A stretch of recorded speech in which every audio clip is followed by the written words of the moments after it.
নমস্কার বন্ধুরা, সকলকে আমার চ্যানেলে স্বাগত। রাজ্যের সমস্ত ধরনের সরকারি কর্মচারীর পাশাপাশি সমস্ত ধরনের পেনশনার এবং ফ্যামিলি পেনশনারদের ডিএ মামলাটি আজকে অর্থাৎ 16ই মে 2025 শুনানির জন্য সুপ্রিম কোর্টে দিন ধার্য করা ছিল। আজকে শুনানিতে কি হলো, মামলাটি নির্দিষ্ট সময়ে এজলাসে শুনানির জন্য উঠেছিল কি ওঠেনি, বা বিচারপতি দ্বয় এই মামলাটি সম্পর্কে কি বললেন, বা সরকার পক্ষের আইনজীবী বা সংগঠনের আইনজীবীরাই বা কি সওয়াল জবাব করলেন, সকল কিছু আজকের ভিডিওতে বিস্তারিতভাবে আলোচনা করব। ভিডিওটি ডিএ মামলার আজকের শুনানি নিয়ে অত্যন্ত গুরুত্বপূর্ণ, তাই প্রথম থেকে শেষ পর্যন্ত অবশ্যই ধৈর্য সহকারে দেখবেন বিষয়টি, এবং ভালো লেগে থাকলে অবশ্যই একটি লাইক করবেন এবং সকলের সঙ্গে শেয়ার করবেন। আর সেই সাথে এই চ্যানেলে যদি প্রথমবার হয়ে থাকেন এই রকমের ইনফরমেটিভ ভিডিও আরো দেখার জন্য যারা এখনো পর্যন্ত এই চ্যানেলটিকে সাবস্ক্রাইব করেননি তারা অবশ্যই চ্যানেলটিকে সাবস্ক্রাইব করে নিতে ভুলবেন না। তাহলে চলুন আমরা বিস্তারিত জেনে নিই। আজকে অর্থাৎ 16ই মে 2025 এই মামলাটি শুনানির জন্য দিন ধার্য করা ছিল।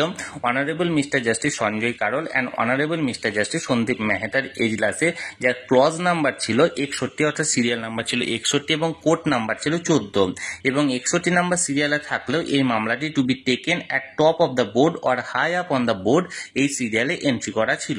এখন মামলাটি এজলাসে ওঠার পর বিচারপতিদ্বয় কি বললেন, চলুন সেই বিষয়ে আমরা বিস্তারিত জেনে নিই। নির্দিষ্ট সময়ে ডিএ মামলাটি সুপ্রিম কোর্টে এজলাসে শুনানির জন্য উঠেছিল, এবং রাজ্যের তরফ থেকে যে সমস্ত আইনজীবীরা নিযুক্ত ছিলেন তারা ডিএ মামলাতে যে অতিরিক্ত ফাইন্যান্সিয়াল বার্ডেন আসবে সেটির ব্যাপারে যথাযোগ্য তথ্য তুলে ধরেছিলেন, কিন্তু তারপরেও মাননীয় বিচারপতিদ্বয় মেনে নিয়েছিলেন যে রাজ্য সরকারি কর্মচারীদের ডিএ দেওয়া প্রয়োজন, এবং মাননীয় বিচারপতিদের তরফ থেকে যেটা বলা হয় সেটা হলো 4 সপ্তাহের মধ্যে 25% ডিএ আগে মেটাতে হবে, এবং তারপরে পরবর্তী যেহেতু গ্রীষ্মাবকাশের ছুটি পড়ছে তাই গ্রীষ্মাবকাশের ছুটির পরে এই মামলাটি পুনরায় শুনানি হবে, এবং সেই সময় এই মামলাটি পরবর্তী পর্যায়ে আলোচনা করা হবে।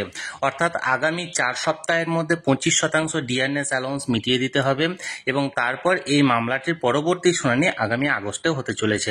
অর্থাৎ এটি একটি বিশাল বড় পাওনা রাজ্য সরকারি কর্মচারীদের ডিএ মামলা নিয়ে।